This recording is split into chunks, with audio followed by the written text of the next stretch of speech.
Buenos días, hermanos, que el Señor les bendiga, que la paz de nuestro Señor Jesucristo sea con ustedes. Vamos a abrir la palabra del Señor a 1 Corintios capítulo 3.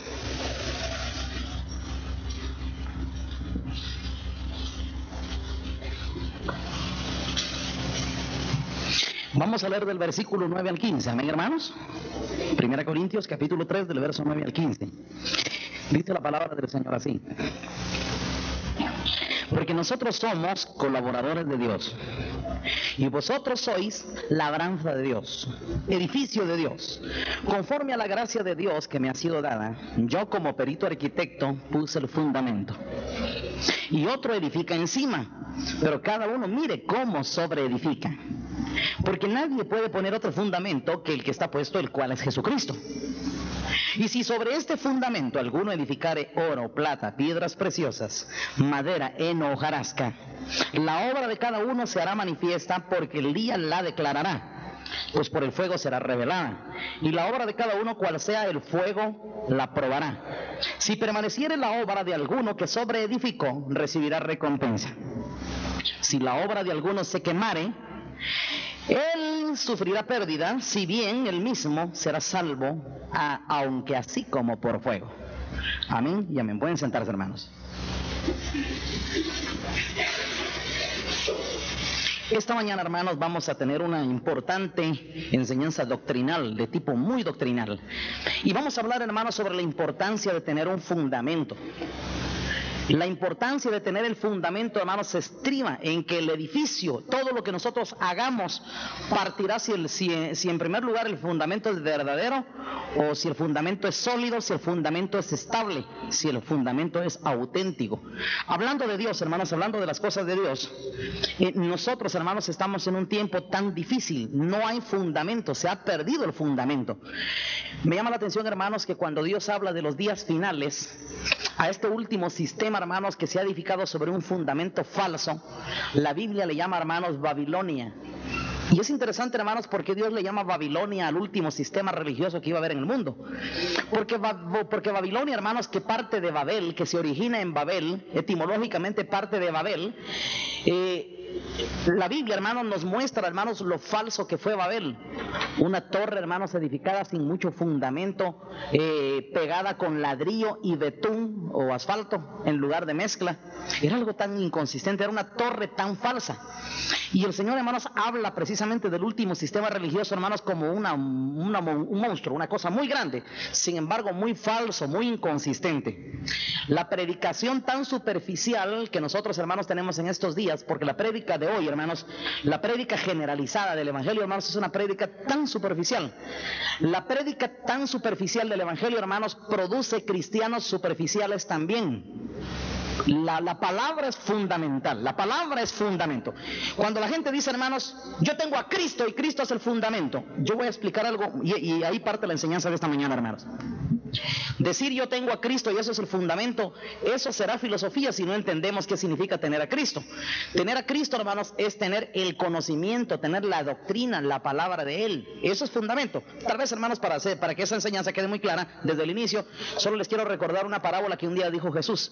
Dijo, hermanos, cualquiera que me oye estas palabras y las pone por obra, yo le compararé con aquel hombre prudente que cavó, ahondó, escarbó hasta que encontró la roca, hasta que encontró el fundamento, y luego de eso construyó una casa contra la cual vinieron a dar vientos, ríos, tempestades, y no cayó porque estaba fundada sobre la roca. Yo quiero que le ponga sentido y póngale toda la atención. Quiere decir, hermanos, que Jesucristo jamás dio por sentado, hermanos, de que usted con que dijera yo tengo a Cristo y eso es fundamento, porque decir eso, hermanos, es la cosa más común. Usted oye a mucha gente decir yo tengo a Cristo aquí en mi corazón, pero jamás obedecen la palabra. Entonces, hermanos, cuando alguien piensa, hermanos, que tener a Cristo es simplemente una fórmula mágica, decir un nombre como que el nombre en sí tiene efectos mágicos o efectos salvadores, si alguien, hermanos, piensa que sí por mencionar el nombre de Jesús o por decir que se tiene a Jesús o se cree en Cristo, y eso, hermanos, ya da ciertas virtudes mágicas por medio de las cuales una persona ya automáticamente consigue la salvación, está errado, hermanos. De veras que la mente se la tiene enajenada al diablo, no ha entendido las cosas del Señor. Me gustaría que leéramos ese pasaje, hermanos, ahí en el libro de Lucas capítulo 6. Voy a regresar a este pasaje porque es muy importante, pero me interesa, hermanos, que esa doctrina quede desde el principio, quede muy clara. Espero en el Señor que nuestro corazón, hermanos, se abra para entender correctamente la verdad de Dios. Lucas capítulo 6, amén.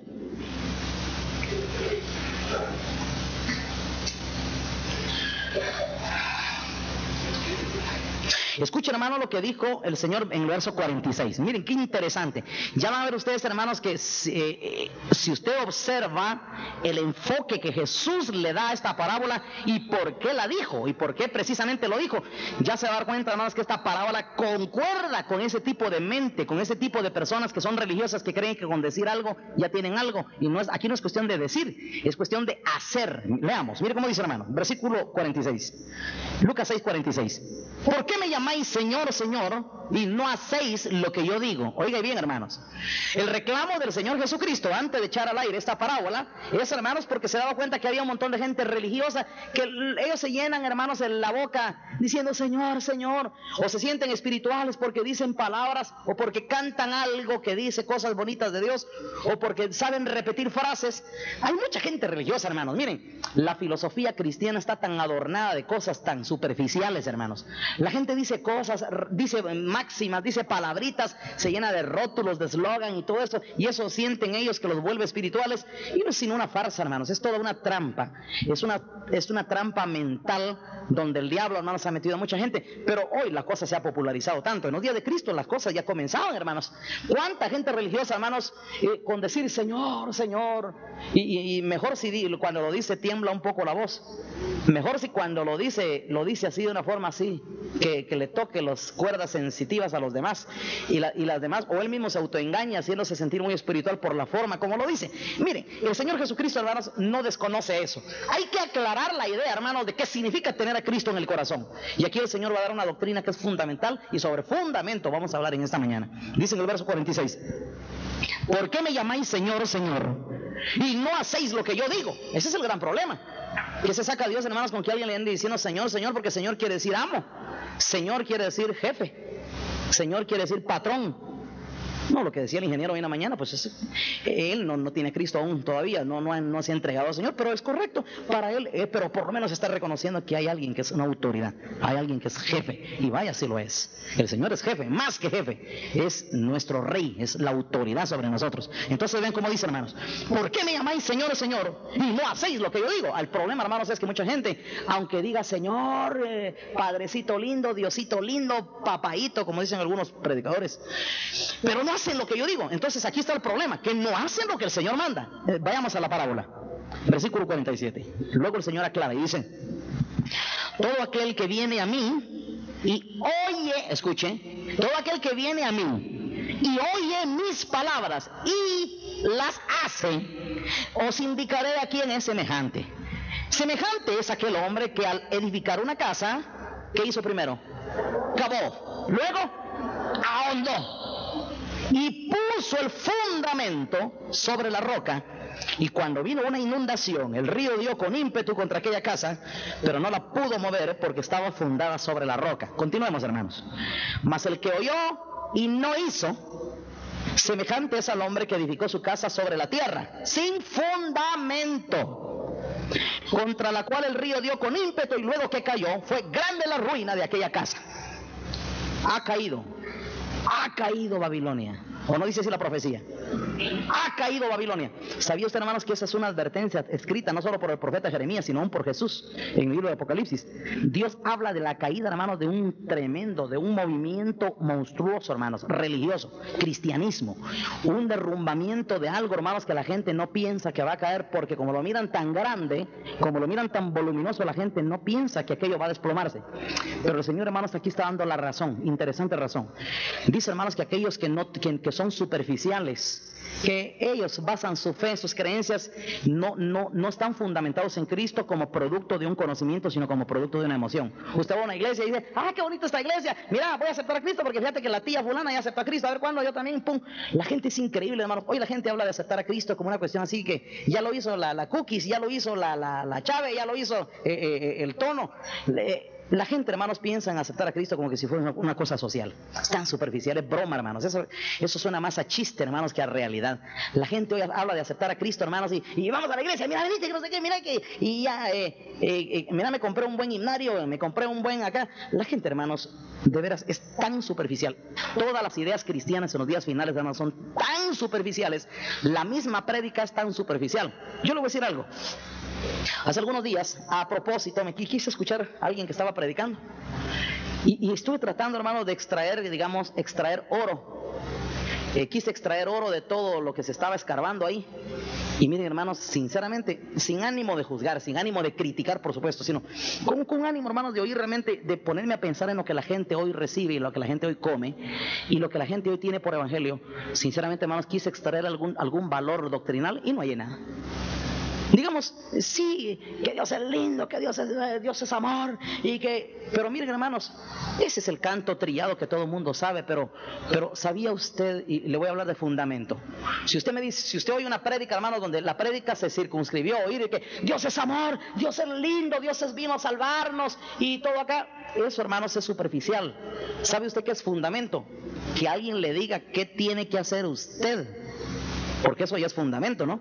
Porque si alguien le dice, mire, Dios es amor, muy bien, pero lo que usted necesita es qué tiene que hacer usted para conseguir el amor de Él, o usted piensa que no tiene que hacer nada. Mire, si alguien piensa que no tiene que hacer nada, sigue haciendo sus casas encima de la tierra, encima de la arena. Imagínense, hermanos, solo por ponerles un ejemplo, podemos hablar de tantos ejemplos, voy a poner algunos. Vino el Señor, hermanos, y dice, misericordioso seré con el misericordioso.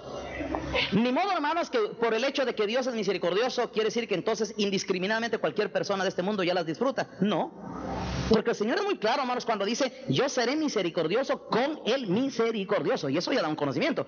Hablemos del perdón de pecados. Usted dice, no, yo sé que Dios es lindo y Dios lo perdona a uno. Mire, Dios no lo va a perdonar a usted porque sea lindo. Dios lo va a perdonar a usted si usted da frutos dignos de arrepentimiento. A eso se le llama fundamento. ¿Me están entendiendo, hermanos? Superficial, hermanos, es que usted informe, hermanos, de los beneficios que Dios da. El asunto, hermanos, es que a usted jamás le dicen, bueno, ¿y qué tiene que hacer, va? Eso está, hermanos, como cuando viene alguien...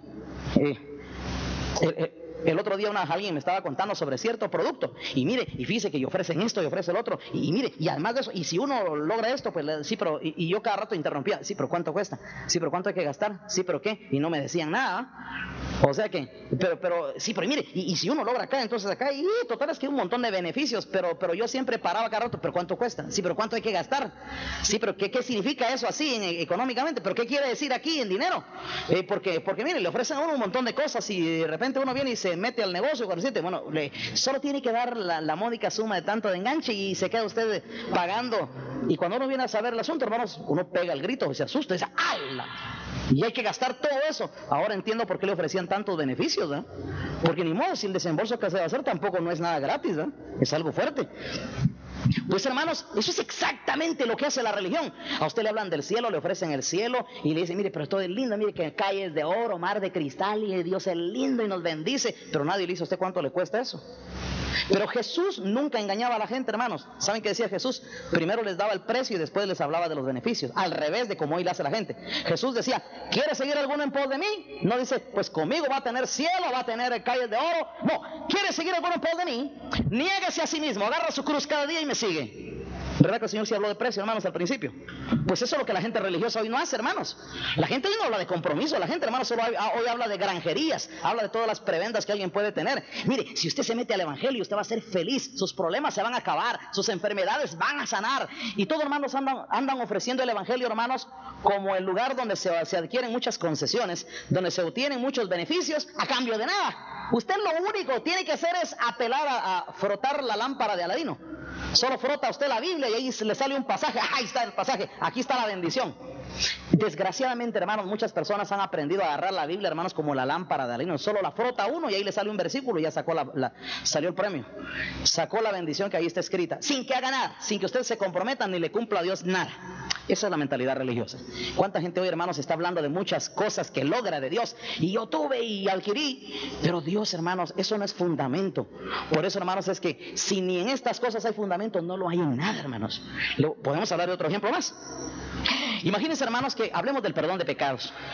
Usted me dice a mí, es que Dios es lindo, yo sé que Dios a uno lo perdona y aquí y allá, y Dios es precioso. Dios no lo va a perdonar a usted ni porque sea precioso ni porque sea lindo, sino saben cómo dijo el Señor, y esto se llama fundamento. Vino el Señor un día y dijo, si ustedes no perdonan de corazón las ofensas a los demás hombres, tampoco vuestro Padre os perdonará a vosotros.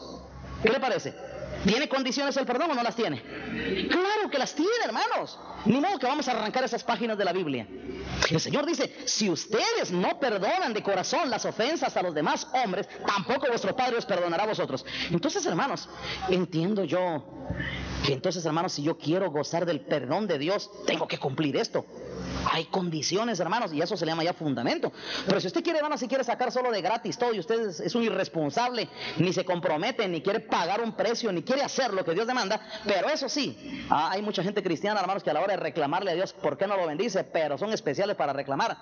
Sí, Señor, yo no entiendo por qué me está pasando esto. Y si nunca han hecho nada por Dios tampoco. Jamás se les ha visto, hermanos, que hagan algo realmente que merezca mención por Dios. Nunca han hecho ninguna entrega, ni una renuncia, nada han dejado por Dios. Sin embargo, hermanos, cuando hay que reclamar, son prestos para reclamar. El otro día oí a un hombre, da vergüenza oír esto, hermanos. Cierto hombre, hermanos, ese cantante. Imagínense, hermanos, daba su testimonio diciendo, porque él se dio cuenta que bajaron las ventas de sus cassettes. Entonces vino él y le hizo un desafío a Dios. Le dijo a Dios, Señor, si tú no me bendices en este ministerio que me has dado, yo me voy a regresar al mundo y me voy a hacer un pecador y voy a hacer allá. Amenazó a Dios así. Y según su testimonio de él, porque lo cuenta como un acto heroico, como una buena puntada.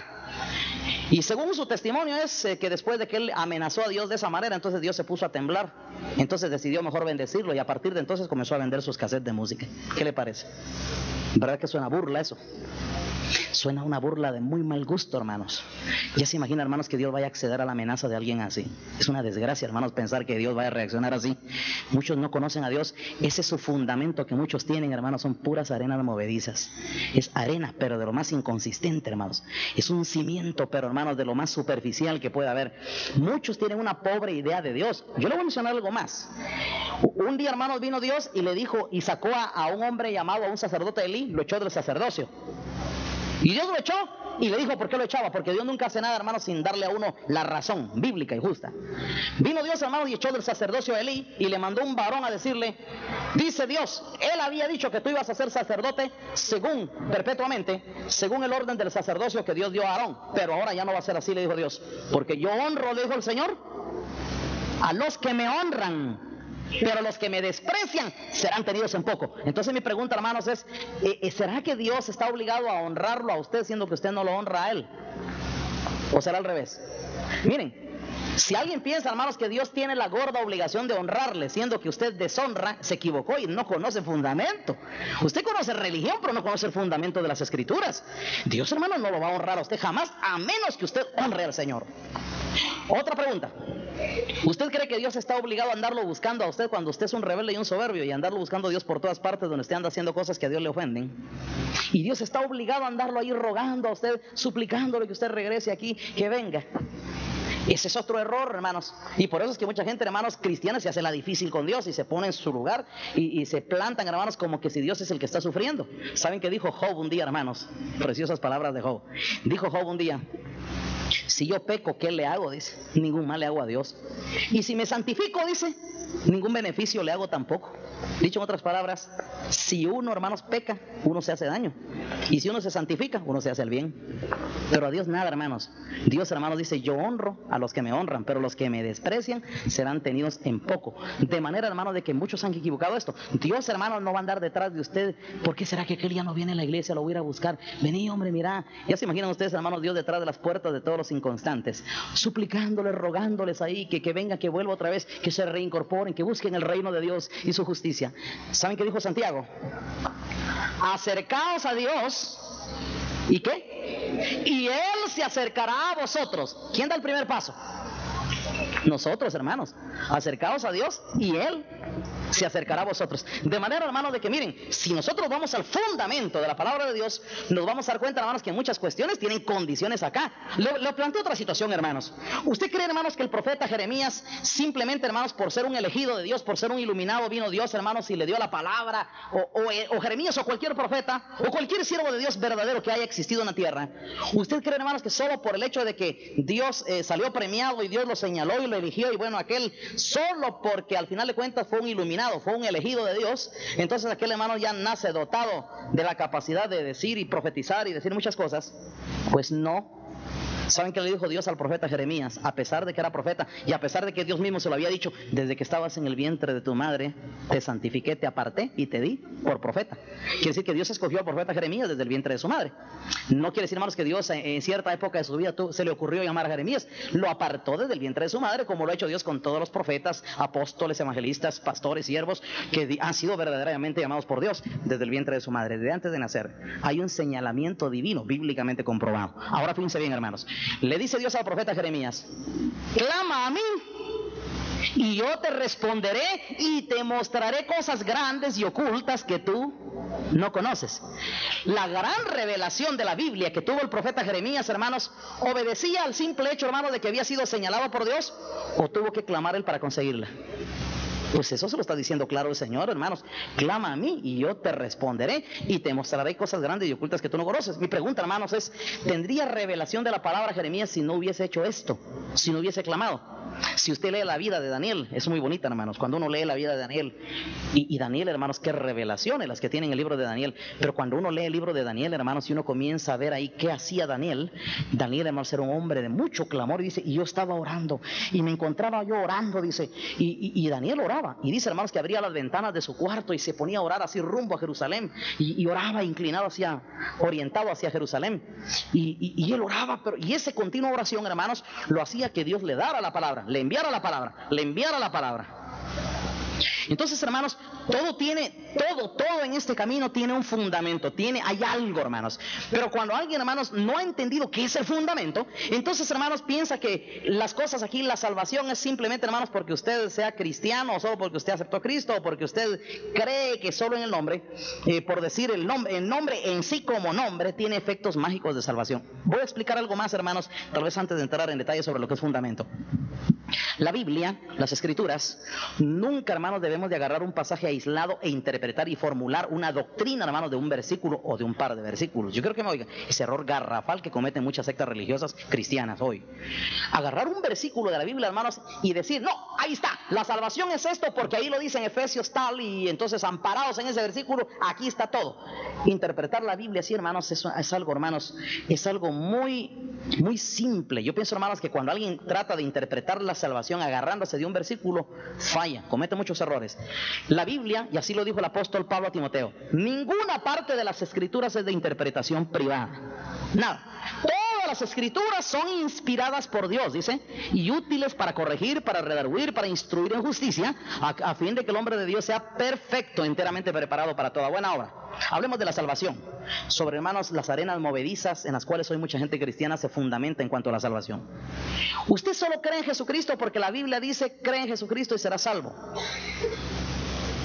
Sí, así dice la Biblia. Pero usted no puede interpretar ese versículo aislado. El creer en Jesucristo implica muchas cosas, hermanos. Y en ese versículo, hermanos, se está dando aquello por sentado, como que alguien, hermano, ya entiende el resto o ya entiende todo lo demás. Pero alguien, hermano, viene y trata de interpretar la salvación como el hecho de creer intelectualmente en Cristo, o como repetir un credo. Eso está como que yo le diga a usted, mire, usted quiere aceptar a Cristo, muy bien, véngase acá y repita conmigo esta frase, y luego de repetirlo, usted quiere la salvación. Yo recibo a Jesucristo en mi corazón como mi único y suficiente Salvador personal. Muy bien, ya está salvo. Desde hoy comience usted a disfrutar de los beneficios del cielo. Desde hoy considérese usted poseedor de la vida eterna. Imagínense, hermanos, que yo venga y le diga a usted eso. Comete un error gravísimo, hermanos. Grave, que la Biblia no lo respalda. Porque miren, hermanos, no es el creer intelectual el que salva. No es el creer, hermanos, teórico el que va a salvar a nadie. Eso no tiene fundamento, hermanos. Por supuesto que la Biblia dice, el que cree en Jesucristo será salvo, pero hay que entender qué es creer. Si no, hermanos, como he explicado algunas veces predicando en algunas campañas, donde Dios me ha movido, hermanos, a tratar de enderezar el fundamento tan torcido, hermanos, que muchos tienen en cuanto a la fe. Yo les he dicho algunas veces en algunas campañas, Vaya usted a los suburbios del pueblo, allá a las orillas del pueblo, que es donde la mayoría de los pueblos tienen las cantinas, ¿eh? Váyase allá a las orillas del pueblo, váyase allá en los suburbios de la población y busque los bares. Y trate usted de hacer una encuesta con todas las rameras que hay ahí metidas en los bares y pregúntele usted si cree en Jesucristo. ¿Qué le van a decir? Le dije. Pues que sí, dijeron ellos, ¿verdad? Que sí creen en Cristo. Entonces los son salvos, le dije. Si creen son salvos, porque la Biblia dice el que cree en Jesucristo. Pensando pues como ellos interpretan la salvación, ¿verdad? Entonces tienen que ser salvos, porque si las rameras que están ahí, aunque están ejerciendo el oficio, pero como creen en Jesucristo, tienen que ser salvos. Después de que muchos delincuentes, hermanos, o muchos criminales han caído, hermanos, allá en Pavón, y a veces, en alguna época, hermano, yo estoy visitando frecuentemente ahí para ir a compartir. Después entendí, hermanos, que era algo infructífero eso, pero le cuento esto. Predicando ahí, hermanos, y usted le pregunta a mucha gente, ¿y usted no cree en Jesucristo? Creo pues, hasta con un poco de soberbia se lo dicen a usted, como que le dice, ¿y usted qué cree? O como le dijeron un día a un hermano, una señora así le dijo un día a un hermano, ¿y usted es cristiana? Le preguntó, ni que fuera animal, le dijo. Como quien dice, solo por ser humano ya cualquiera es cristiano, ¿verdad? Entonces la pregunta, hermanos, es, ¿se salva entonces? Toda esta gente que cree así en Jesucristo se salva. Entonces, hermanos, y si no se salva, entonces hay que darle una interpretación más correcta al hecho de creer en Jesucristo. Muy bien, pues esa interpretación correcta es la que nos las dan todas las Escrituras. ¿Sabe qué dijo Jesús, hermanos? El que cree en mí, las obras que yo hago, él las hará también. ¿Deberíamos de unir este versículo al otro o no? Sí, hermanos, entonces ya lo agarré solo Efesios usted aisladamente. Cree en Jesucristo y serás salvo tú y tu casa. No, a ese, hermanos, forme un expediente. Si quiere hablemos de la doctrina de creer, de la doctrina de la salvación. Usted quiere hablar sobre doctrina de salvación, formemos un expediente doctrinal. Estoy hablando así, hermanos, para que usted me entienda. Hagamos un file y armemos un expediente doctrinal. Entonces no piense usted que solo el creer teórico le va a salvar. Agarre y métale ese otro versículo. El que cree en mí, dijo el Señor, como dice la Escritura, de su interior correrán ríos de agua viva. Aquí hay otra condición, quiere decir que cuando alguien cree de verdad, tiene que recibir el Espíritu Santo, si no, no hay un verdadero creer. El que cree en mí, como dice la Escritura, como quien dice, no superficialmente, sino como cavando y ahondando, ¿verdad? Escarbando hasta encontrar la roca, porque eso es escudriñar las Escrituras, hermanos. Hay que meterse y escarbar hasta que encuentre uno el cimiento estable. El que cree en mí, como dice la Escritura, de su interior correrán ríos de agua viva. El que cree en mí, las obras que yo hago, él las hará también. Luego también dijo el apóstol Pablo en Romanos, todo aquel que invocar el nombre del Señor será salvo. Pero luego pregunta, ¿y cómo invocarán en aquel en quien no han creído? Aquí, hermanos, quiere decir que la salvación ya la somete a un punto de vista un poquito más profundo. Quiere decir, hermanos, que la salvación aquí ya no es creer simplemente, sino hay que invocar. Hay que invocar. Entonces quiere decir, el que no invocar el nombre del Señor no será salvo. Pero dice que primero, para poder invocar, ¿cómo invocarán si no han creído? Dice, quiere decir que invocar es posterior a creer, ¿va? Entonces dense cuenta, hermanos, que la salvación ya nos estamos metiendo un poquito más profundo. Eso ya habla de un cimiento más estable. Eso ya habla de cimiento sólido. Quiere decir que la salvación no es creer intelectualmente, sino hay que meterse. Hay que creer, hermanos, y hacer las obras que el Señor hacía. El que cree en mí, las obras que yo hago, él las hará también. El que cree, también invoca posteriormente. El que cree, de su interior correrán ríos de agua viva. Si hablamos de creer y si hablamos de otro montón de cosas más, la salvación se nos complica y vamos a engordar el file de la salvación gruesísimo. Imagínense, hermanos, ¿saben qué dijo Jesús? Si ustedes no reciben el reino de Dios como un niño, no entrarán en él. Entonces aquí hay otra condición más, no simplemente creer, sino hay que convertirse en un niño, ¿o no? Entonces quiere decir que la salvación es algo más complicado que simplemente creer. Pero queremos complicar un poco más la cosa. Sigamos, engrosemos más el file de la salvación. Viene, hermano, Jesús un día y dijo lo siguiente: si vuestra justicia no fuere mayor que la de los escribas y fariseos, no entraréis en el reino de los cielos. Aquí habla de justicia incluso. Quiere decir, hermanos, que la salvación incluso es tener una justicia superior a la de los fariseos. Y el Señor no está bromeando. Si no, no entraréis al reino de los cielos. Ahora, entonces, hermano, la cosa es más complicada. Y si comenzamos a sacar una serie de subgrupos y comenzamos a ver ya específicamente algunas áreas de la salvación que les es más limitada a algunos que a otros, vino Jesús y dijo: cuán difícilmente entrarán al reino de Dios los que poseen riquezas. Eso está más complicado todavía. Vinieron los discípulos y le preguntaron, Señor, entonces ¿quién podrá ser salvo? Le preguntaron los discípulos a Jesús. Quiere decir, hermanos, que los discípulos sí entienden las cosas como debe de ser. No están entendiendo la salvación tan fácil como hoy, hermanos, se predica o se enseña.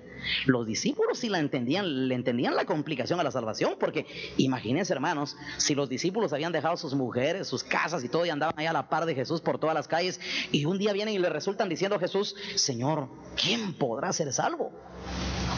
Si los discípulos, hermanos, a pesar de haberlo dejado todo y no tener tantas ofertas del mundo como hoy hay, hermanos, porque hoy hay tantas cosas, hermanos, que despistan la mente de los cristianos, no habiendo tantas cosas como esas y siguiendo a Jesús por todas partes, ellos, hermanos, vieron que la cosa era complicada y dijeron, Señor, ¿quién podrá ser salvo? Si ellos entendieron que la salvación era cosa seria, mi pregunta, hermanos, es ¿qué ha sucedido hoy que la gente lo mira tan fácil? Siendo que ahora, hermanos, los estorbos son mucho más fuertes. Sin embargo, hoy la gente lo mira más fácil. ¿Será que habrán cambiado las condiciones de la salvación? ¿O es que la gente no lo está entendiendo de verdad? Pues vamos a optar por esto último, hermanos, porque Dios no cambia, ¿no? La Biblia dice, hermanos, que en Dios no hay mudanza ni sombra de variación. Él no ha cambiado. Las condiciones, hermanos, del acceso al reino no han cambiado jamás. Dios no va a cambiar jamás, hermanos. ¿Usted quiere entrar al cielo? Pues las escrituras están ahí firmes, sólidas, cimiento estable. Eso no va a cambiar. Lo que ha cambiado, hermanos, es la forma en que la gente quiere interpretar las cosas. Han tratado de sensualizar la imagen de Cristo y aún su doctrina. Por eso, hermanos, es que usted lee Biblias hoy, compra Biblias, donde el enfoque es lo más importante es el amor, y ponen el amor como lo más importante. Alguna vez hemos estado predicando aquí en la iglesia, hermanos, y decimos que hay algo más importante que el amor. Y hemos explicado, hermanos, que más importante que el amor es la justicia. Porque la Biblia menciona eso. En cambio, la Biblia no dice que lo más importante es el amor. Eso no lo dice la Biblia. No lo dice. Que alguien, hermanos, puede suponer eso, hermanos, o tratar de especular diciendo que lo más importante es el amor. Eso será otra cosa. Pero la Biblia sí dice que lo más importante es la justicia. Buscad primeramente el reino de Dios y el amor, dice, y su justicia. En el libro de Isaías, cuando Isaías profetizó la venida de Cristo a esta tierra, ¿saben qué dijo? Y la justicia será ceñidor de sus lomos. No dice vendrá ceñido de amor. No, dice y él y la justicia será ceñidor de sus lomos. Cuando David profetizaba acerca de la venida del Cristo a este mundo, ¿saben cómo decía? Y la justicia irá delante de él y sus pasos nos pondrá por camino. Pero siempre habla la justicia, hermanos, como cosa de primer orden. En primer lugar, la justicia. El amor, entonces, ¿qué papel juega? El amor es efecto de la justicia. Cuando hay justicia, el amor, hermanos, cae por su peso, ¿ya? Pero cuando no hay justicia, hermanos, aunque usted hable de amor, hay gente que reclama, todavía anda reclamando amor, pero nunca hace justicia. Entonces, hermanos, una persona que no hace justicia no tiene derecho a reclamar amor, ¿va? Y las personas que hacen justicia generalmente no reclaman amor, porque el amor, hermanos, viene y cae por su peso. Otra vez volvemos a lo mismo. Pero la Biblia, hermanos, en todas partes pone la justicia como cosa de primer orden. Un día, hermanos, vino Jesús y le reclamó a los fariseos que ellos, hermanos, eran especialistas en ponerle mucho énfasis a los diezmos en la iglesia. Sí, que los diezmos, y ellos mismos diezmaban la menta y el heno y el comino, pero han olvidado lo más importante, dijo el Señor: la justicia, la misericordia y la fe. ¿Qué dijo el Señor que era lo más importante? La justicia. Usted va a encontrar, hermanos, que la justicia es puesto en primer lugar. Un día viene el profeta Miqueas, hermanos, y le dice al Señor: ¿con qué me presentaré delante de Jehová? ¿Con qué me acercaré? ¿Qué es lo más importante para Dios? ¿Qué quiere Dios de mí? ¿Me acercaré con 1000 arroyos de aceite? ¿Traeré el fruto de mi vientre por mi pecado? ¿Mi primogénito por mi rebelión? ¿Con qué me acercaré a Jehová? Mas ¿qué quiere hombre de Dios de ti? Dice: solamente que hagas justicia, que hagas misericordia y que te humilles ante Dios. Eso es todo. La justicia va delante de todas las cosas. Lea la Biblia y escudriñe, y no va a encontrar usted, hermanos, que otra cosa se le anteponga a la justicia. Toda la vida la justicia va delante de él. Le cuento otro asunto más. Un día, hermanos, cuando Dios decidió destruir la tierra con un diluvio, no porque no tuviera Dios amor, precisamente porque lo tiene, decidió destruir, hermanos, a un reino pecador. Pero de repente, hermanos, Dios decidió salvar a un hombre, a Noé. ¿Y saben, hermanos, por qué Dios decidió salvar a Noé? Porque este Noé fue el único, hermanos, en el cual Dios encontró reposo. Y por cierto, Noé significa reposo, descanso. Eso significa el nombre de Noé. Pero si usted lee lo que la Biblia dice de Noé, hermanos, ya ahora va a entender usted por qué dice que Noé le dio descanso a Dios. Porque dice en el libro de Hebreos, hermanos, que Noé era pregonero ¿de qué? No dice pregonero de amor, ¿va? predicador, o pregón, pregonar, quiere decir predicar, ¿verdad? Quiere decir que Noé era pregonero de justicia, así lo dice. Noé, pregonero de justicia. Por eso le dio descanso a Dios. Por eso se llamaba Noé, descanso. ¿Quiere alguien darle descanso a Dios, hermanos? ¿Quiere alguien complacer a Dios y que Dios se sienta complacido con usted? Haga justicia, en primer lugar. Entonces, hermanos, miren, tal vez me desvié un poco, pero a lo que yo voy, hermanos, es que la salvación implica una serie de cosas. Entonces, hermanos, no es el simplemente creer, ni usted me diga, bueno, es que con que yo crea en Jesucristo, las demás cosas me son exoneradas en Cristo.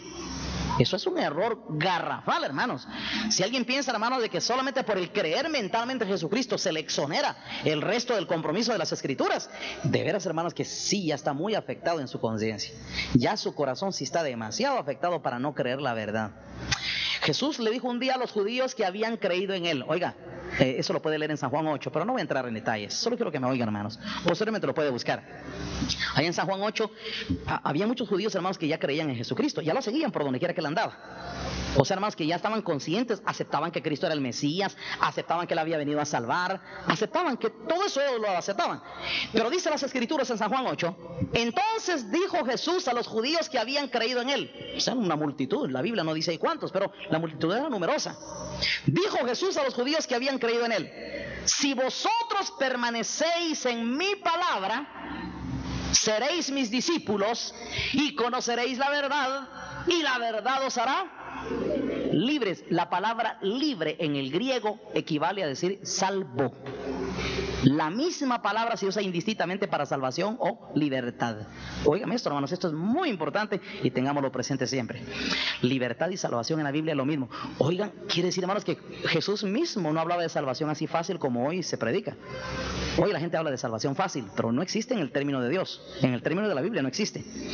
Dijo Jesús a los judíos que habían creído en él. Ustedes ya son salvos. Pues ¿qué le costaba a Jesús decir eso? ¿Eh?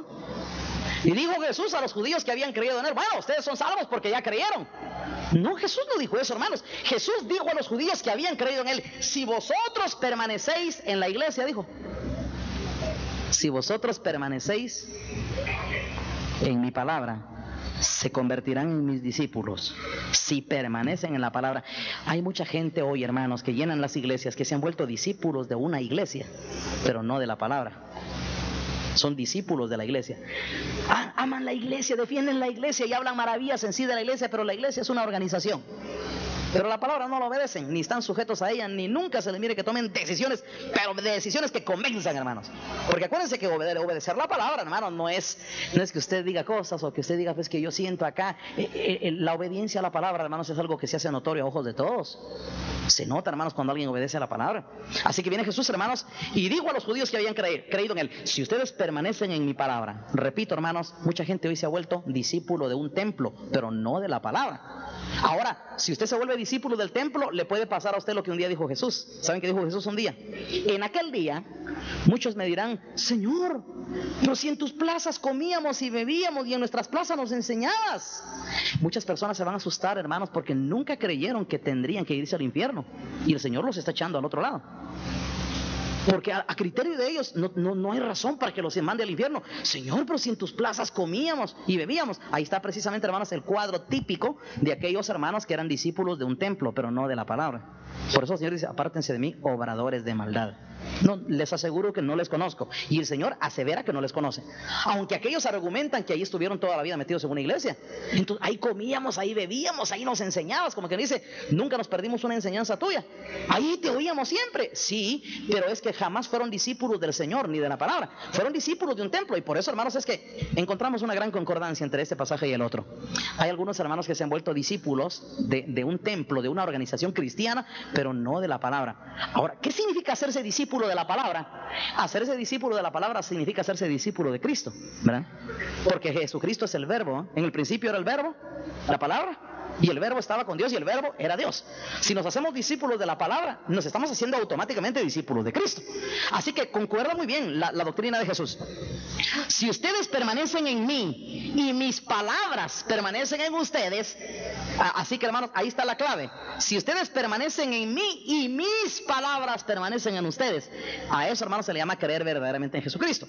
Pero luego Jesús dijo a los judíos que habían creído en él, si vosotros permanecéis en mi palabra, seréis seréis verdaderamente mis discípulos. Pero no basta tampoco con ser discípulo, hay que dar un paso más, hay que escarbar un poco más. Ya acabó, ahora ¿a dónde? Ya comenzó a acabar, muy bien, pero sígase metiendo un poco más, siga metiendo el asadón, escarbe más, váyase más adentro. Hay que encontrar los fundamentos, hermanos, de lo que es la roca de cimiento estable. Hay que encontrar una roca sólida en la cual nosotros estamos edificando un edificio espiritual. Así que Jesús dijo, si ustedes permanecen en mi palabra, serán mis discípulos. Y luego dice, y conoceréis la verdad. Quiere decir, hermanos, de que la verdad que salva, y conoceréis la verdad, y la verdad os hará salvos, os harán libres, y la verdad os libertará. Así que si el Hijo del Hombre os libertare, seréis verdaderamente libres. Ahora es fácil decir eso, ¿verdad? Pero no me va a decir usted a mí, mire, hermano, yo tengo a Cristo, yo sé que soy libre porque tengo a Cristo en mi corazón. Mire, la libertad no es porque usted tenga, o porque usted crea que tiene una religión, o porque dice que tiene a Cristo. Es que ya se dio cuenta, hermanos, qué significa tener a Cristo y qué significa tener libertad. Primero lo explica y luego lo dice en dos palabras. Es lo mismo. Se puede decir, el que cree en Jesucristo es salvo. Pero lógicamente, con el sobreentendido que alguien ya sabe qué significa creer. Creer es invocar, creer es obedecer, creer es hacer las obras que Él hace, creer es recibir el Espíritu Santo. En el entendido, hermanos, ni modo que cada vez que Jesucristo hablara de creer en Él, hermanos, tendría que estar una explicación de nuevo. Bueno, pero ahí se recuerdan que creer quiere decir hacer obras, que creer quiere decir recibir el Espíritu Santo, que creer quiere decir, ni Jesús ni Pablo pueden estar repitiendo cada rato, hermanos, qué significa creer. Con el sobreentendido que ya los hermanos de la iglesia sí saben qué quiere decir creer en Jesucristo. Sin embargo, hermanos, hoy la gente viene y agarra aquel concepto y no profundiza, no se mete, no escarba, no ahonda. Entonces viene e interpreta la salvación como creer mentalmente, creer filosóficamente en Cristo. Y la gente dice, yo soy salvo porque creo en Cristo. No, yo estoy seguro que ya soy salvo. Y su vida es una vida llena de malos frutos. Es soberbio. Es una persona violenta, todavía se manejan iras en su vida. Mi pregunta, hermanos, es, ¿será que Cristo ha llegado cuando las iras aún gobiernan la vida de un cristiano? ¿Saben qué dice la Biblia? ¿Qué dijo Santiago? La ira del hombre no obra la justicia de Dios.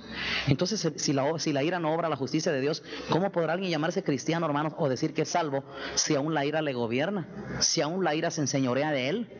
La Biblia dice, no te juntes con los hombres iracundos, ni te acompañes con el hombre de enojos, no sea que aprendas sus maneras. El Señor, hermanos, hasta nos prohíbe a nosotros como cristianos tener compañía con gente que es iracunda, que es así muy enojada. Dice que hay que procurar mejor no ser muy amigo de ellos. Hay que apartarse de la gente que es mero enojada, porque esa ira, hermanos, revela que la justicia de Dios no se ha manifestado en él.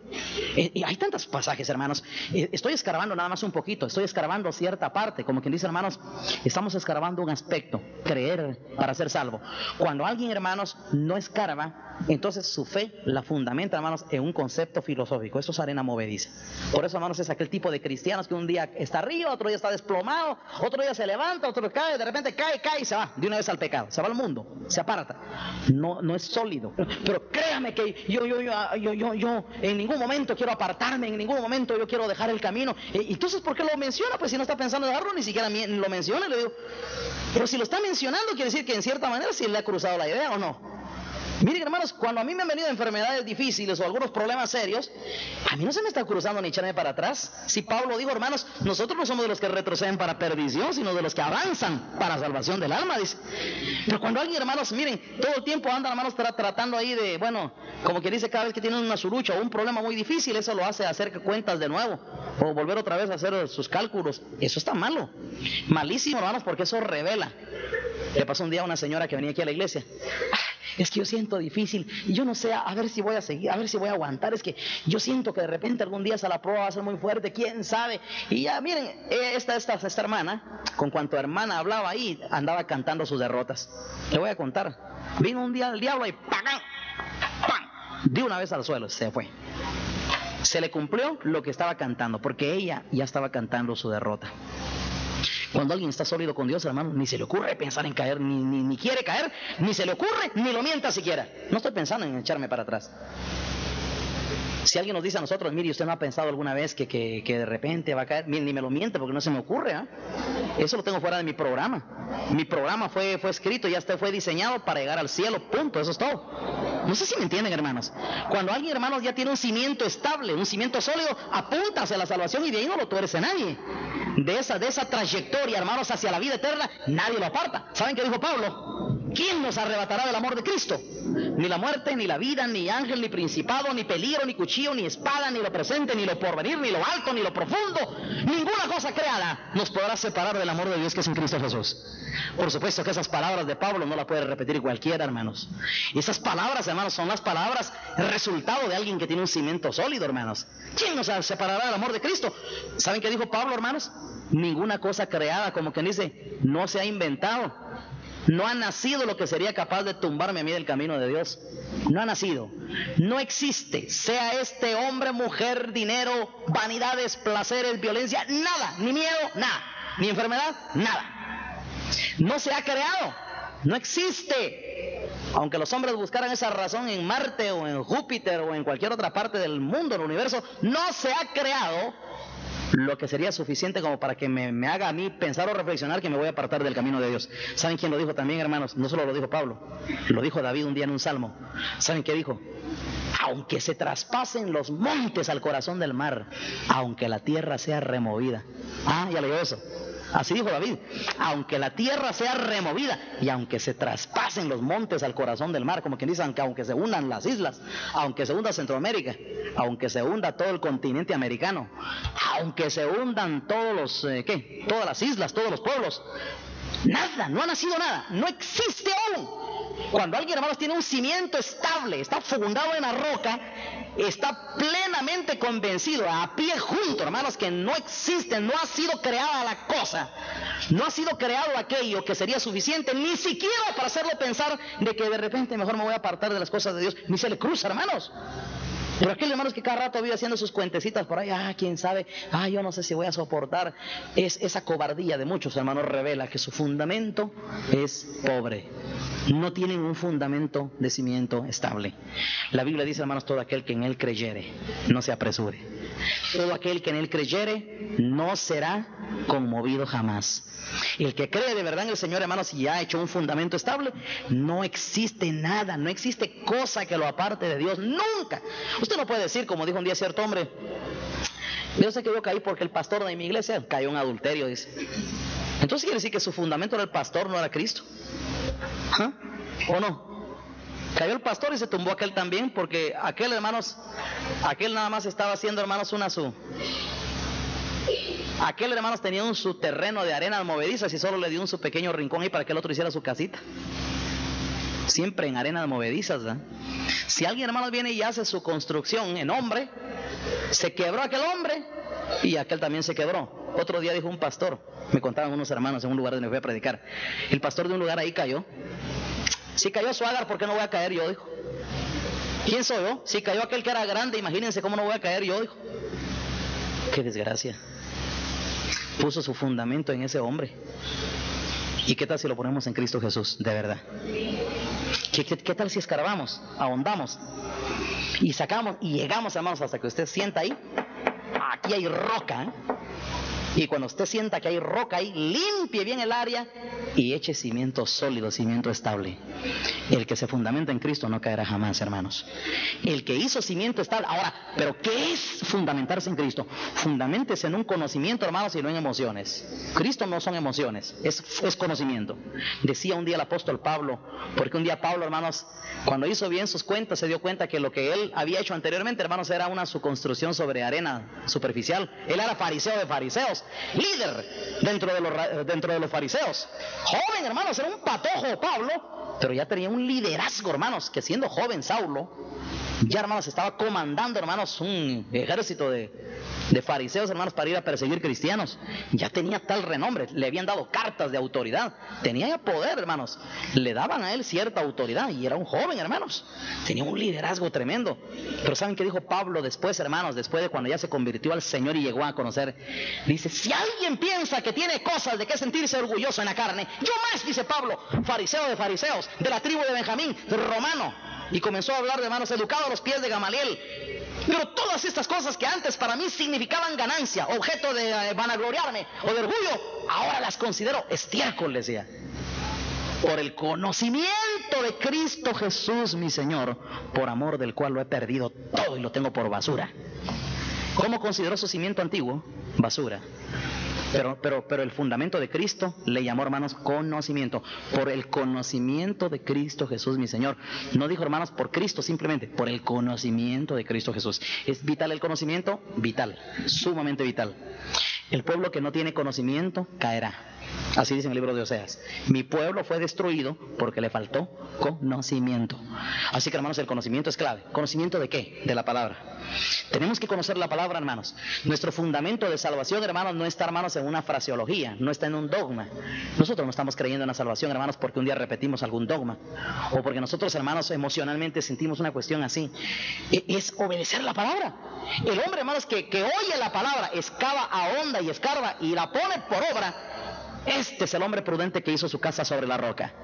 Así, hermanos, pueden venir vientos, tempestades, y es sólido y es firme. ¿Qué significa, hermanos, tener un fundamento estable? Escarbar, hermanos, escarbar hasta que usted conozca que la salvación no es un versículo, no son dos, es todas las escrituras. ¿Ya se dio cuenta cuántos pasajes le hablé de la salvación, hermanos? Y le puedo seguir mencionando muchos más. Dijo Santiago, dice en el libro de Hebreos: seguid la paz con todos y la santidad, sin la cual nadie verá al Señor. Otra condición más, ¿verdad? Entonces ya no simplemente creer, ¿verdad? Dice que sin la santidad nadie verá al Señor.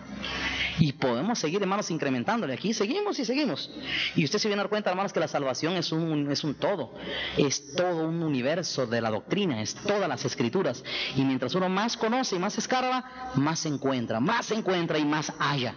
Pero cuando alguien, hermanos, prefiere mejor no comprometerse demasiado, no quedarse con ese Cristo así como lo ha concebido, así nada más superficialmente, se va a desengañar. Algún día tendrá que desengañarse. Algún día tendrá que darse cuenta y recibir el chasco, hermanos, de una religión que no le dio fundamento sólido. Hay un salmo que me gustaría mucho que lo leyéramos, hermanos. Salmo capítulo 11.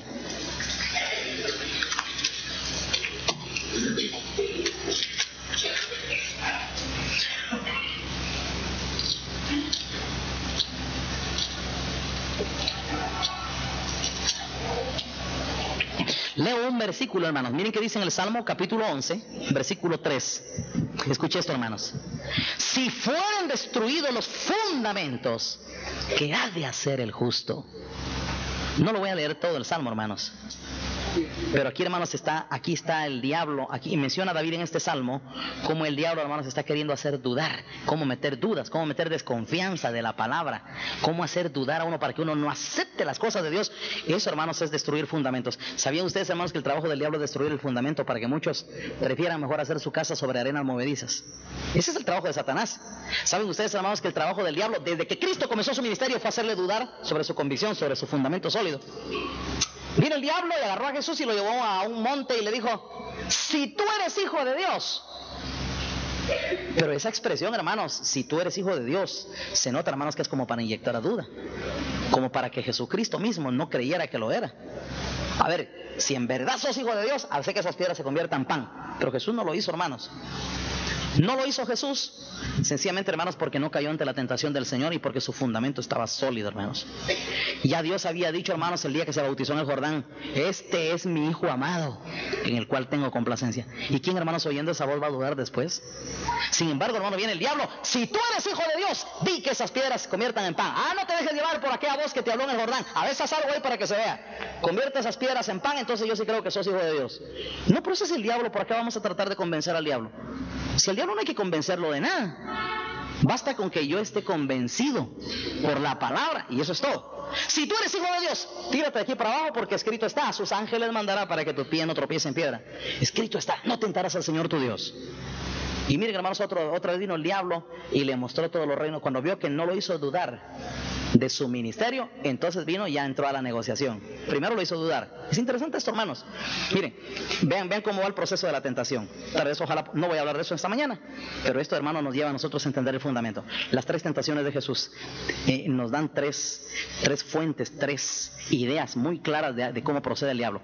Primero, hermanos, vino el diablo y le puso una señal: di que esas piedras se conviertan en pan. Como quien dice, haz una señal ahí, lo tentó, haz un milagro.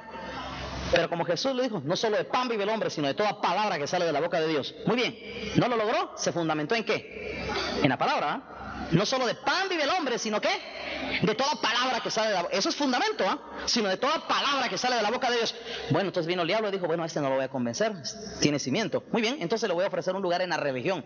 Mejor le voy a dar un su huesito ahí en la religión. Bueno, ¿sabes qué? Si tú eres hijo, si quieres, ya no le dijo si tú eres hijo de Dios, sino que lo llevó al pináculo del templo. Dice, tírate aquí para abajo, porque escrito está, a sus ángeles mandará para que tu pie no tropiece en piedra. Le ofreció el pináculo de la religión y vino Jesús, hermanos, y lo rechazó también. Así que Jesús no rechazó el pináculo de la religión. No se dio ante la tentación, sino que le puso el fundamento sólido de la palabra. Entonces vino aquel y le ofreció, hermanos, un lugar en la religión. Ven para acá, tírate para abajo, escrito está. Ya se imaginan ustedes lo que eso hubiera significado. Y como vio el diablo, hermanos, que no logró ni darle un lugar en la religión, ni lo logró hacer caer, hermanos, sobre cambiar sus intereses, al principio su fundamento, entonces vino, hermanos, y el diablo ya entró en las negociaciones más serias. Dice, hermanos, que vino el diablo y como se dio cuenta que Jesús estaba convencido, no solo de quién era, sino que él no venía a establecer ninguna religión a esta tierra, sino que él venía, hermanos, a fundar un reino. Como el diablo se dio cuenta que Jesucristo venía para fundar un reino eterno, entonces vino y ya entró con Jesús en las negociaciones más serias. Le llevó a un monte alto y le mostró todos los reinos del mundo y sus glorias, y le dijo, todo esto te daré si postrado me adorares. ¿Qué quiere decir eso, hermanos? Que cuando el diablo vio a Jesús que estaba firme, hermanos, en venir a establecer un reino, dispuso a canjearle ese reino por todos los reinos de esta tierra. ¿Qué le parece? Le ofreció todos los reinos de la tierra, todos los gobiernos de este mundo, porque a mí me ha sido entregado y al que yo quiero lo doy, dijo el diablo. Como diciéndole en otras palabras, ¿y para qué vas a ir a la cruz? ¿Para qué te vas a matar? ¿Para qué vas a sacrificarte? Mira, si estos reinos ya están constituidos, yo te los doy. Hagamos el negocio, hombre, aquí entramos en negociaciones. Todo eso te lo daré y sus glorias también. ¿Cuánto le ofreció el diablo a Jesús, hermanos? El diablo, para hacer caer a mucha gente cristiana de estos días, hermanos, no les ofrece tanto. He oído muchos cristianos que han caído, hermanos, por un negocito sucio por ahí. Una mujer los hace caer. 2 quizás. O un su viaje por ahí. Algo, un pleitecito, algo por ahí los tumbó. Es lamentable, pero hoy el diablo, hermano, no tiene que invertir demasiado para hacer caer a un cristiano. Hay tanta flojera y el cimiento es tan flojo. Cualquier viento de doctrina los aparta allá. El diablo se dio cuenta que con Jesús, hermanos, no era nada más de ofrecerle una mujer, ni de ofrecerle un dinero. No. Se dio cuenta que el cimiento de Jesús era sólido. Así que dispuso el diablo a invertirlo todo, con tal de tumbarse a aquel que estaba enfrente porque se dio cuenta que era poderoso. ¿Sabes qué? Todo esto te daré. Lo llevó a un monte alto y le mostró todos los reinos del mundo y sus glorias. Todo esto te daré si postrado me adorares, porque a mí me ha sido entregado y al que yo quiero lo doy. Y vino Jesús, hermanos, y se plantó. No tentará, al Señor tu Dios adorarás, le dijo, y a Él solo servirás. Entonces, hermanos, el diablo se fue y dijo, no, con este no se puede entrar en negocio, así que la cosa aquí es guerra. ¿Qué le parece? Cuando el diablo se dio cuenta que con Jesús no valían las negociaciones, entonces dijo, pues aquí mejor es de pelear entonces. Esto es guerra, esto es declaración de guerra. Y guerra, hermanos, y Jesús vivió en guerra continuamente mientras anduvo en la tierra en su ministerio, hasta que derrotó al diablo en la misma cruz del Calvario. ¿Qué les parece, hermanos? ¿Es admirable esto? ¿Es digno de imitar o no? ¿Qué apartó a Jesucristo de la fe? ¿Qué lo hizo, hermanos, desistir del camino de la salvación y del propósito que Él se había trazado al ser enviado por Dios a este mundo? Nada, hermanos. Con tal de que acabara su carrera. Eso es todo. Cuando Él terminó, le dice al Padre, Padre, consumado está. Terminé. Lo hice todo. Así que la victoria está hecha. Ahora, le dijo a sus discípulos, es el juicio de este mundo. Ahora el príncipe de este mundo ha sido echado fuera. ¿O no dijo así Jesús? Vino, hermanos, y miren, qué firmeza, hermanos. Vino con un propósito bien definido el Señor y para atrás ni medio paso, hermanos. Y Pablo, hermanos, seguidor de Jesucristo, igual, poniendo los pasos detrás de Jesús. Nosotros, decía Pablo, no somos de los que retroceden para perdición, sino de los que tienen fe para ganancia del alma. ¿A cuántos cristianos los miran, hermanos, dar un pasito para adelante, 2 para atrás, otros 3 para adelante, medio para atrás? Y así se la van pasando, hermanos. Avanzan demasiado pocos y más bien andan calculando cada paso, se han vuelto maliciosos, desconfiados, muy fluctuantes, no tienen firmeza para dar pasos positivos en la búsqueda del reino eterno de nuestro Señor. Sin embargo, todo eso obedece, hermanos, a que muchos tienen un cimiento, hermanos, muy flojo, hermanos. Un cimiento muy frágil. No tienen un cimiento estable. Y concluyo, hermanos, con esto, porque esto es importante. Y el apóstol Pablo dijo un día lo siguiente: yo como perito arquitecto puse el fundamento, pero cada quien mire cómo sobreedifica. Le voy a contar, hermanos, y este es un error muy grande. Hay muchas personas que llegan a la iglesia, hermanos, y que esperan que el pastor se los haga todo. Quieren que el pastor les ponga el fundamento y quieren que también les haga la casa. Y aquí no se puede. ¿Sabían ustedes que eso no se puede? ¿Sabía usted que hacer la casa suya es su responsabilidad propia? ¿Sabía usted que el trabajo mío, hermanos, o el trabajo de los siervos de Dios que Dios ha puesto al frente, sabían ustedes, hermanos, que solo se limita a poner fundamento? ¿Sabían ustedes que solo es? ¿Y sabían ustedes que no podemos hacer nadita más? Nada más. No nos está permitido, Dios no lo quiere. Así que, hermanos, nuestro trabajo nada más, hermanos, es darle a usted, ponerle fundamento. Se lo voy a decir con otra figura. El trabajo nuestro, hermanos, como siervos de Dios es entregarle a usted una lámpara. Aquí está la lámpara. Pero la provisión de aceite, eso depende de usted para conseguirla. ¿Saben qué dijeron las vírgenes insensatas a las prudentes? Dadnos de vuestro aceite. ¿Y qué dijeron aquellas? No podemos, vayan con el que vende. Es lo mismo, es la misma figura, la misma relación. Nosotros, hermanos, no podemos hacer otra cosa. Yo le puedo poner a usted fundamento, eso sí, es mi trabajo y lo voy a hacer con todo gusto. ¿Y qué es el fundamento? Le quiero entregar el conocimiento de la palabra de Dios, se lo quiero entregar completo. Bien, bien. Me esfuerzo, hermanos, por trazar muy bien la palabra y porque tenga el suficiente conocimiento y el profundo conocimiento de las Escrituras. Quiero entregar un buen conocimiento de Dios. Quiero encontrar la palabra revelada, bien entregada, que no la pueda impugnar el enemigo. La voy a entregar sólida, como un cimiento estable. Pero miren, hermanos, ¿qué va a hacer usted encima de ese fundamento? Como dijo Pablo, cada quien que mire cómo sobreedifica. Si sobre ese fundamento alguien quiere edificar heno, madera, hojarasca, allá él, que mire qué hace encima del fundamento. Mi compromiso era poner fundamento. El trabajo suyo, mira qué edifica encima. Si sobre ese fundamento usted edifica oro, piedras preciosas, plata, dice que la prueba, el fuego, probará la obra que cada uno edificó. Hay algunos, dice Pablo, que a la hora de que se meta a prueba su obra, se consume, no queda nada. Hicieron una apariencia. Sus vidas dentro de la iglesia fueron superficiales. Heno, madera, hojarasca. Hicieron, hermanos, la casa, ¿qué? De bajareque. Hicieron de qué? De palma. Hicieron un rancho. Va a venir el fuego y se le destruye. Tal vez solo el cimiento le quedó. Y quizás sea salvo algún día, quizás. Pero salvo como por fuego, arrasado, no va a tener mucha recompensa. Pero mire, hermanos, se nota cuando dentro de la iglesia, hermanos, alguien, hermanos, apoyado en el conocimiento, en ese fundamento estable, se propuso, hermanos, hacer una construcción sólida sobre su vida, escudriñando, ahondando, escarbando, fundamentándose bien en la roca. Le digo, hermanos, el fundamento, y de hermanos, de eso nos sentimos muy contentos con Dios. Estamos conscientes que en la iglesia estamos dando un fundamento sólido, hermanos, un fundamento estable. Y estamos poniendo la roca como es, hermanos, no falsificando la roca. Estamos entregando a la verdadera roca, hermanos, el verdadero fundamento doctrinal de nuestro Dios. Eso es el cimiento estable. Pero encima de eso, hermanos, es responsabilidad suya. Vaya usted, si usted quiere venir a tomarnos el pelo aquí, a hacer un su rancho y decirle, le voy a hacer la pantalla a los hermanos ahí, haga lo que quiera. Pero si usted quiere edificar una casa sólida, hágalo y séale útiles a los demás en pro de la salvación. Pero eso sí, el fuego de la prueba va a probar y va a determinar qué hay en la vida de cada quien. Ahora, menciono algo más. Les decía, hermanos, que hay un tipo de hermanos que llega a la iglesia que quisieran, hermanos, que el pastor o que los siervos de Dios no solo les pongan el fundamento, sino les construyan su casa ahí. Y quieren que se los hagan todo. Y se quieren mover, ya no se mueven por sus propias decisiones, por sus propias convicciones, sino quieren depender, hermanos. Miren, algunos hermanos que se vuelven, hermanos, tan dependientes y quieren que se les haga todo, que ya faltaría, hermanos, que algún día llamarme por teléfono aquí para consultar si qué tipo de ropa se van a poner ese día. Estoy exagerando, por supuesto, hermanos, pero si usted, hermanos, ya no se puede depender de una guianza doctrinal por todos los elementos de conocimiento que ha recibido, usted mismo es incapaz de tomar decisiones personales que honren al Señor, decisiones de convicciones propias, sino ya más bien usted como que quisiera depender, como que quisiera que aquí en la iglesia se le hiciera todo, se le decida todo.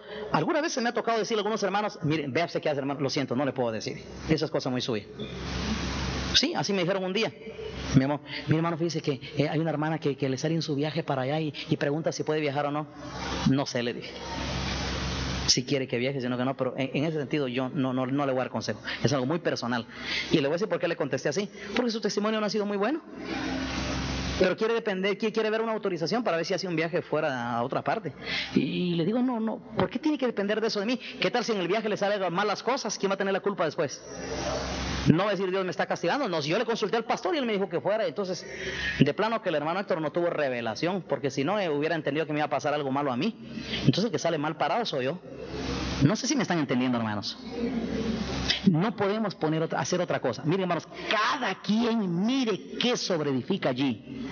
Otro día viene una hermana y dice: hermano, mire, ¿será que vaya a una misa de bendición de anillos de mi hijo que se va a graduar? Mire, hermana, si yo estuviera en su lugar, yo sé qué haría, le dije. Pero aquí, mire usted qué hace, le dije. ¿O usted cree que yo tengo que decirle hasta eso? Se supone, hermanos, que alguien tiene el conocimiento, los elementos de la verdad bíblica. Por supuesto, eso no se lo dije yo a ella, pero se lo digo a usted en esta mañana. ¿Saben qué dice Dios, hermanos, allá en el libro de Corintios? ¿Qué comunicación hay entre el templo de Dios y el templo de los ídolos? Y vosotros sois el templo del Dios viviente. Y si usted es el templo del Dios viviente, ¿qué hace usted metido en el templo de los ídolos? Por supuesto, hermanos, pero eso se lo debería enseñar, ¿qué? La razón espiritual, el conocimiento de Dios, el conocimiento de la verdad. Cada quien, hermanos, mire cómo sobreedifica. ¿Me están entendiendo, hermanos? Así que en ese aspecto, hermanos, nosotros, hermanos, no vamos a imponerle a nadie ni a obligarle a que tome decisiones.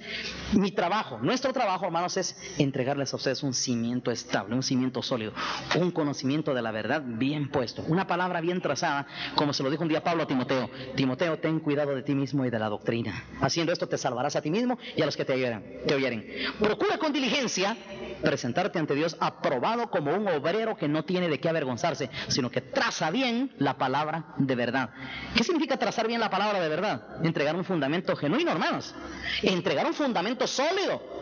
¿Cuál es el trabajo? Mi trabajo, hermanos, y esa es mi satisfacción personal, le hablo como pastor de la iglesia. Mi trabajo, hermanos, es de veras escudriñar, profundizar, que en cada enseñanza, hermanos, que en cada prédica de la palabra, que en cada doctrina que se da en la iglesia, usted pueda pesar que sí hay fundamento sólido, que hay fundamento de verdad, encontrar, hermanos, que sí hay conocimiento de las escrituras. Ese es mi trabajo y voy a hacerlo de buena gana porque me gusta, hermanos. Como un día dijo el apóstol Pablo: aunque somos toscos para hablar, pero no lo somos en el conocimiento, decía Pablo. A veces algunas personas dicen: ¿por qué el hermano habla tan duro? ¿Por qué es así tan duro para hablar? ¿Por qué tan golpeado para hablar? Tal vez, hermanos, no hemos aprendido a hacer melodía para hablar con la voz, pero no somos muy melodiosos para hablar. Pero como dijera Pablo, aunque soy tosco en palabra, no lo soy en conocimiento. En conocimiento sabemos lo que sabemos y estamos conscientes de lo que Dios nos ha dado. Amén y amén. Bendito sea el único que merece toda gloria, el nombre de nuestro Dios. Vamos a orar al Señor, hermanos.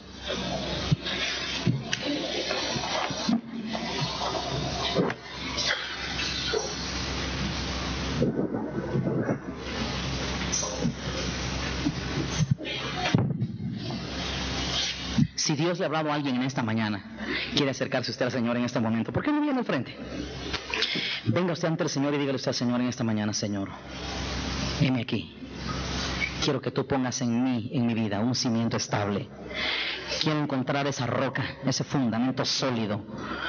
Acerquémonos al Señor con toda libertad. Miren, hermanos, Dios es maravilloso, Él puede hacer grandes obras en nosotros. Dios, hermano, nos puede llevar a nosotros al conocimiento de una verdad que da libertad. Y conoceréis la verdad, y la verdad os hará libres. Acerquémonos al Señor, hermanos, con plena certidumbre de fe, con plena certeza de fe. Gloria a Dios. Yo sé que el Señor está hablando en esta mañana. Quizás usted no le haya entregado su vida a Jesucristo y en esta mañana también lo quiere hacer. ¿Por qué no se acerca al Señor en esta mañana? Dígale usted al Señor en esta mañana: Señor, heme aquí. Quiero que tú seas el Señor de mi vida. Yo no le voy a decir a usted en esta mañana que con solo que usted pase al frente usted ya es salvo. No voy a hacer eso tampoco. Pero sí le puedo decir que es un paso de fe. Es el arranque hacia el conocimiento de la verdad. Si nunca comenzamos, ¿cuándo llegaremos al conocimiento de la verdad? Así que hay que dar el primer paso. Hay que dar un paso sólido, un paso firme, hermanos, en la búsqueda de un conocimiento que nos puede llevar a la salvación.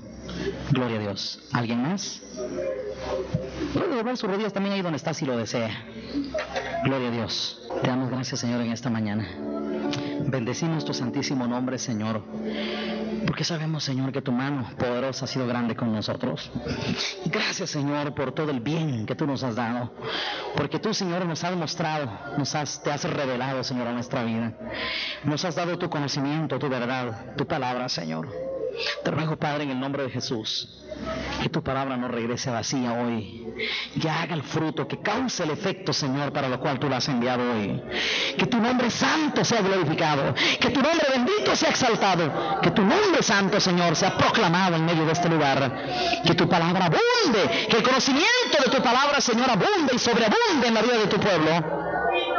Llévanos, Señor, hacia esa roca, hacia ese conocimiento estable, verdadero. Sí, Señor. Vamos a entonar esa alabanza, hermanos. Una cosa he demandado al Señor, y esta buscaré. Y después de esta alabanza, hermanos, vamos a quedar despedidos de nuestra reunión. Una cosa he demandado al Señor, y esta buscaré: que esté yo todos los días de mi vida en la casa del Señor, para contemplar la hermosura del Señor, para inquirir en su santo templo.